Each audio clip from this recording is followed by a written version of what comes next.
네, 안녕하세요. 무스비입니다. 이번 시간에는 제가 쓴 소설을 한번 읽어드리도록 하겠습니다. 소설이라기엔 되게 짧은 소설이죠. 한 장, A4 한 장짜리인데 총 3편을 한번 읽어보도록 할게요. 이제 첫 번째 소설입니다. 제목은 기도입니다. 2014년 4월 16일 우리는 전원 구조됐다. 단 한 사람도 죽거나 다치지 않은 게 기적이라고 사람들은 말했다. 당시 그 배에 탔던 나로서는 그날 일을 추억할 겸 기념할 겸 몇 자 적어보고자 한다. 벌써 6년이 지나버린 지금 사람들은 세월호나 단원고란 이름조차 잊어버린 듯 하다.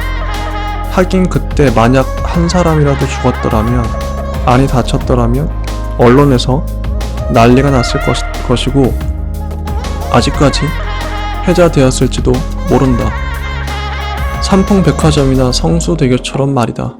어쩌면 삼풍백화점과 우리가 달랐던 지점은 그 목소리의 존재 유무였는지도 모른다. 흔들리는 배 안에서 나는 졸고 있었다. 엄마 목소리가 들렸다. 나는 어렴풋이 엄마는 지금 집에 계시니까 내가 꿈을 꾸고 있는 거라고 생각했다. 자각몽 말이다. 눈을 떴는데도 엄마의 목소리는 계속 들렸다. 속삭이는 게 아니었다. 다급하고 간절하게 부르짖는 소리였다.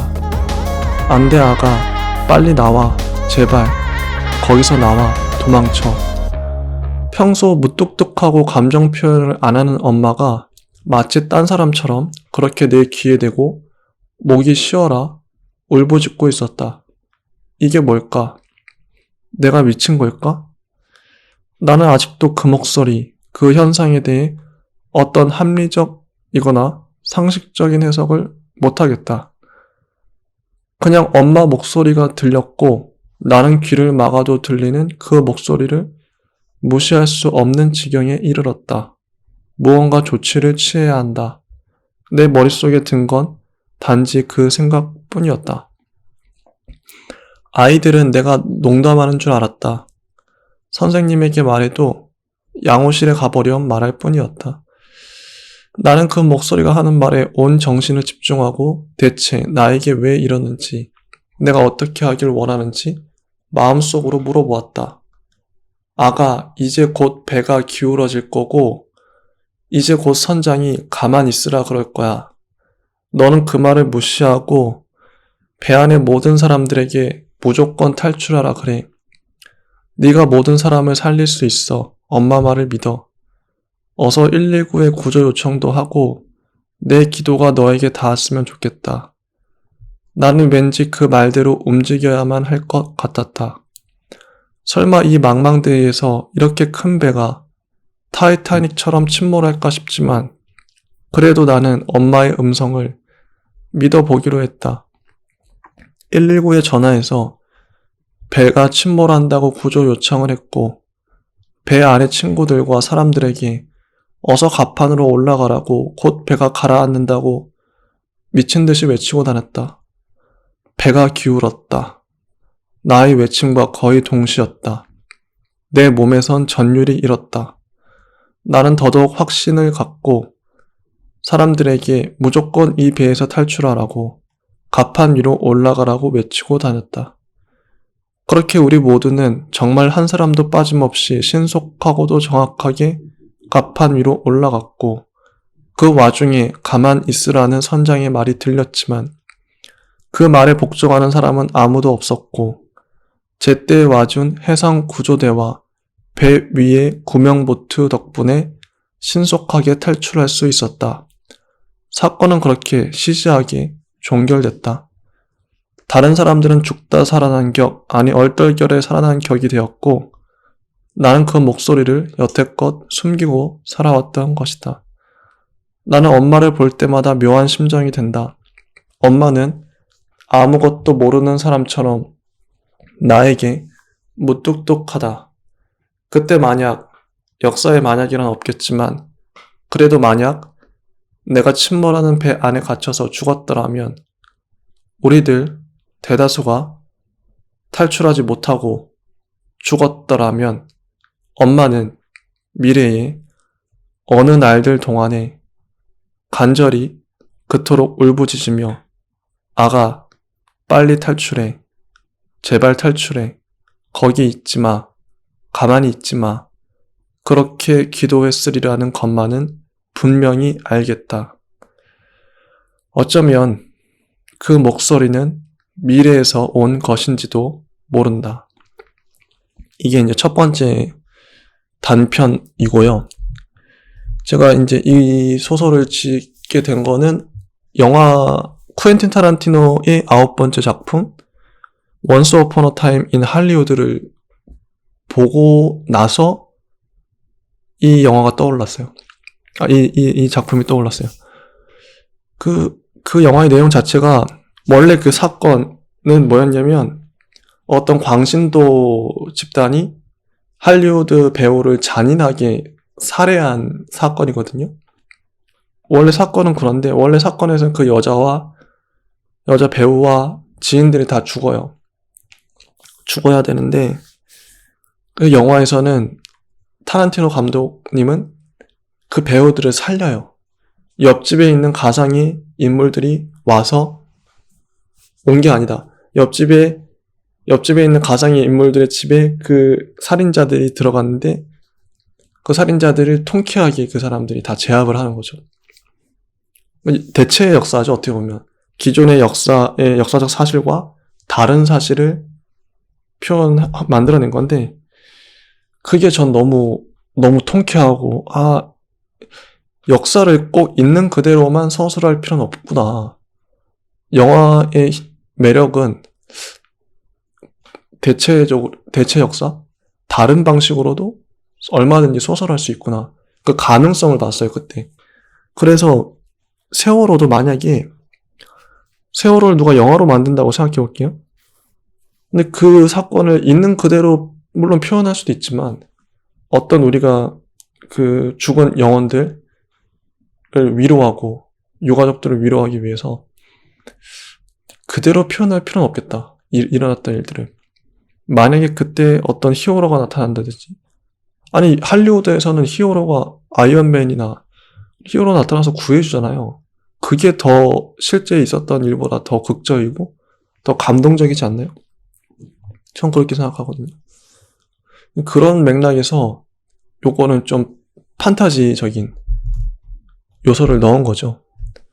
미래의 엄마가 과거의 그 아이한테 기도로 경고를 해주는 거죠.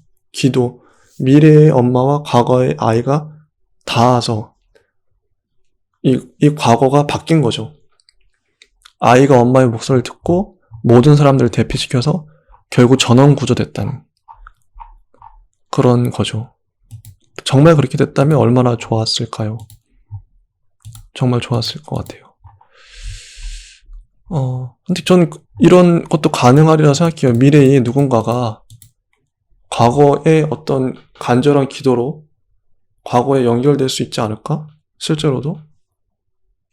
혹은 미래의 내가 과거의 나한테 아니면 미래의 내가 현재의 나한테 뭔가 메시지를 전할 수도 있겠다. 이런 상상? 이런 상상이 소설이지 않을까요? 그리고 두 번째 소설을 한번 읽어보도록 하겠습니다. 제목은 똥이고요. 똥. 바지에 똥 쌌다. 지는 내 손을 잡았다. 쉿. 아무 말도 하지 마. 이리로 올래? 너 바지에 똥 쌌지? 아니 똥은 싸는 게 아니라 누는 거라 해야 하나? 바지에 똥을 쌀 수는 없잖아. 변기에 쌀 수는 있어도 말이야. 그러니까 바지에 똥 넣은 거 맞지? 내가 냄새에 좀 민감하거든. 부끄러워하지 않아도 돼. 내가 널 지켜줄게. 어쩌면 내가 먼저 알아차려서 다행이야.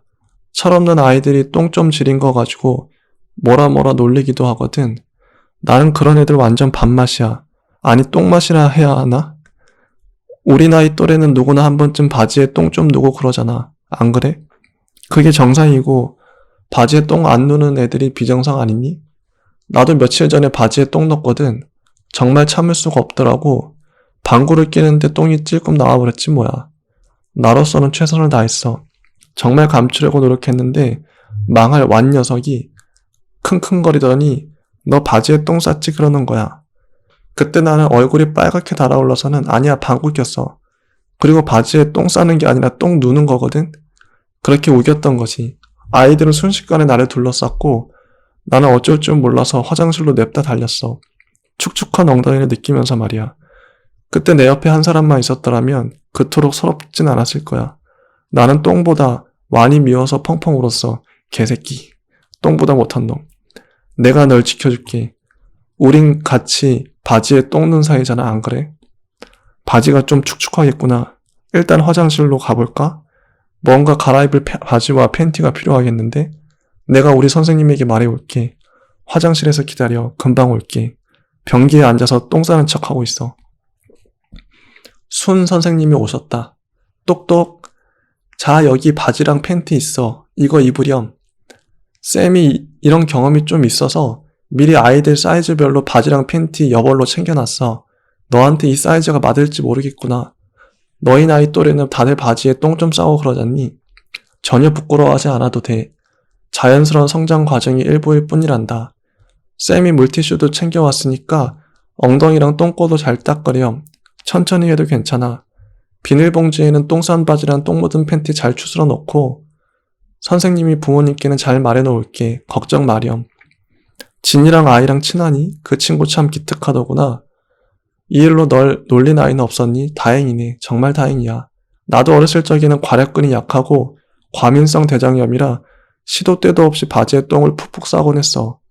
내가 바지에 똥을 한 근 달고 집으로 가면 어머니는 웃으시며 말없이 내 바지를 빨아주시곤 하셨단다. 어머니는 말했어. 부끄러워하지 마라. 사람이 부끄러워할 일이 따로 있고 부끄러워하지 않아도 될 일이 따로 있다. 바지에 똥 좀 지린 건 전혀 부끄러운 일이 아니다. 사람이 사람답지 못하게 살면 그게 진짜 부끄러운 거다. 알겠니? 난 아직도 그 말을 잊지 못해. 우리는 똥에 대해 오해를 많이 하지. 너는 똥을 어떻게 생각하니? 선생님은 똥을 주제로 묵상을 많이 했어. 밥을 먹으면 똥을 싸잖아. 누구나 한 명도 빠짐없이 똥을 싼단 말이지. 똥이 정말 부끄러운 것이라면 세상 모든 사람들은 똥 싸는 그 사실만으로도 무진장 부끄러워해야 돼. 이건 자기 모순이라고. 왜 똥 싸는 걸로 부끄러워해야 하지? 넌 이런 생각 해본 적 있니? 아이들은 오줌이나 똥, 방구란 말만 들어도 깔깔대잖아. 어른들도 얼굴을 붉히고 말이야. 뭔가 이상하지 않니? 강아지는 자기 똥을 부끄러워할까? 강아지들은 똥 싸고 자기 똥을 킁킁거리며 냄새 맡고 먹기도 하더구나. 유일하게 인간만이 자기 똥을 부끄러워해. 더럽다는 거지. 똥은 흙으로 돌아가면 좋은 영양분이 된단다. 똥을 더럽고 부끄러워하기 이전에 우리가 똥을 고맙게 느꼈으면 좋겠어. 네, 여기까지고요. 이 똥에 대한 거는 저의 그 경험이 묻어난 그런 이야기입니다. 제가 바지에 똥을 어렸을 적 많이 쌌죠. 과민성 대장염이기도 하고 아직도 아침마다 똥이 마려워요. 진짜 저는 똥에 대해서 소설 한 권도 쓸 수 있을 정도로 정말 할 말이 많습니다. 항상 근데 똥은 이게 아침에 지하철 타고 갈 때 꼭 똥이 마려워요. 버스 안에서. 그럼 중간에 내리기도 애매하고 그 이 똥구멍을 부여잡고 참고 있는 거죠. 아 진짜 간절하다. 금방이라도 설사가 막 똥구멍으로 뿜어져 나올 것 같은데 그런 심정을 고스란히 이 소설에 담아서 썼습니다. 똥 누는 거 부끄러운 게 아니다. 이 메시지는 이런 똥은 부끄러운 게 아니야. 당당하게 누구나 똥 살 수 있는 사회. 그런 좀 저의 그 진심을 가득 담아서 썼던 똥에 대한 소설은 앞으로도 계속 쓸 수 있을 것 같아요. 할 말이 많습니다. 그리고 이제 세 번째 소설 변명이라는 소설입니다. 읽어보도록 할게요. 중학교에서 동기에게 아무 이유 없이 뺨 맞은 날 나는 신께 기도했다. 아버지가 밤새 막걸리를 처마시며 욕을 짓거리던 날 나는 신께 빌었다. 그건 습관과도 같았다. 아무도 나를 구원해 줄 수 없는 상황에서 신이라도 나를 구원해 주어야만 했다. 그러나 신은 침묵했다.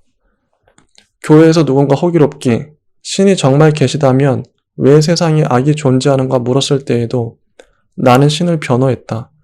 신은 알면서도 참아주는 거야.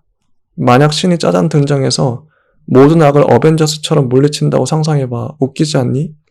그분은 일부러 모습을 감추시는 거야.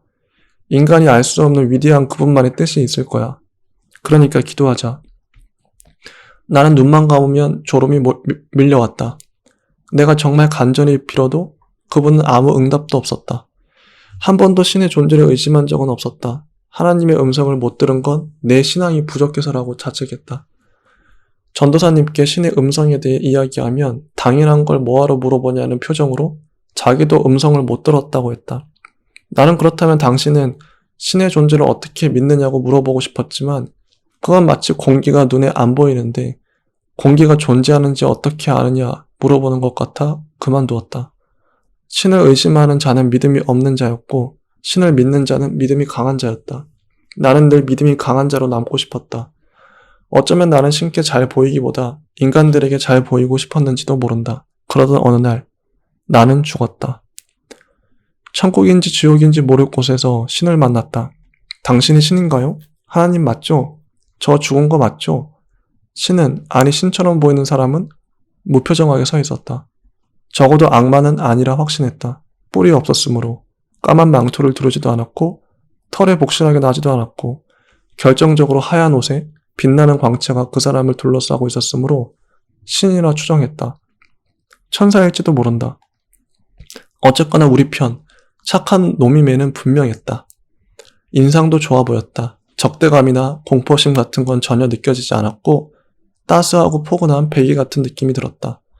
나는 다시 물었다. 당신이 하나님이신가요? 그래, 나는 나다. 나는 왈칵 울음을 터뜨리며 신께 쏘아붙였다. 제가 중학생 때 기억나세요? 제가 그렇게 억울하게 처맞고 있을 때 당신은 어디 계셨나요? 애들이 나한테 침 뱉고 발로 의자 걷어차고 귀싸대기 갈길 때 당신은 어디서 뭐하고 계셨나요? 우리 아버지 알코올 중독으로 집에서 막걸리나 쳐드시고 엄마 때릴 때 당신은 왜 가만히 있었나요? 우리 어머니 죽도록 일만 하다가 암 말기 걸려서 죽어갈 때 당신은 왜 치료해주지 않으셨나요? 내 동생 착하고 공부 잘하던 내 동생 왜 길 가다가 갑자기 달려오는 차에 부딪혀 죽게 만드셨나요? 당신은 그 모든 순간들에 대체 어디 계셨나요? 당신은 신이 맞나요? 그러자 하나님은 답했다. 나도 어쩔 수 없었다. 나는 분명 그 모든 순간들에 그곳에 있었다. 너의 마음에 있었고 친구들의 마음에도 있었다. 내가 아무리 양심의 소리를 불어넣어도 그 아이들은 내 말을 듣지 않더구나. 나는 너의 아버지 마음에도 있었다. 가족을 사랑하는 마음을 주어도 너의 아버지는 끝내 술로 세월을 보내더구나. 너의 어머니 육체에도 깃들었지만 이미 너무 늦었고 너의 동생에게도 너의 동생과 부딪힌 차의 운전자에게도 나는 있었지만 막을 수가 없었다. 나는 전능하지 않단다. 나는 최선을 다했지만 이것이 나의 한계란다. 사람들은 신을 오해하고 있어. 네가 아는 신은 세상에 없다. 나는 단지 신일 뿐이다. 네, 여기까지가 이제 세 번째 소설인데요. 제가 이제 모태신앙 기독교인으로서 하나님에 대해서, 또 신에 대해서 생각을 많이 하면서 살아왔는데 신에 대한 좀 관념이 좀 많이 바뀌었어요.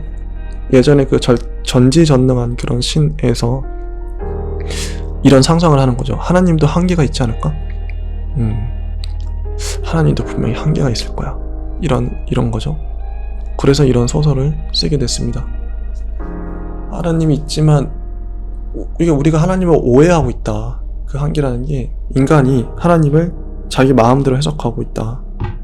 마치 진짜 슈퍼맨처럼 하나님이 그런 존재가 아닌데, 그래서 신에 대한 상상을 많이 하는 거, 사유를 많이 하고 좀 공부를 많이 하는 건 자기의 신앙심을 더 깊게 가져갈 수 있는 좋은 계기가 되는 것 같아요. 소설, 제가 쓴 소설 옛날에 썼던 건데 뭐 A4 한 장짜리 소설 읽어보니까 재밌네요. 앞으로도 이제 수필도 좋지만 수필이 아니라 소설을 좀 써봐야겠네요. 재밌네요. 예, 오늘은 여기까지 하고요. 예, 여기까지 이제 무수비였습니다. 다음 주에도 또 좋은 에세이나 소설을 갖고 저의 글을 갖고 또 찾아오도록 하겠습니다. 예, 감사합니다.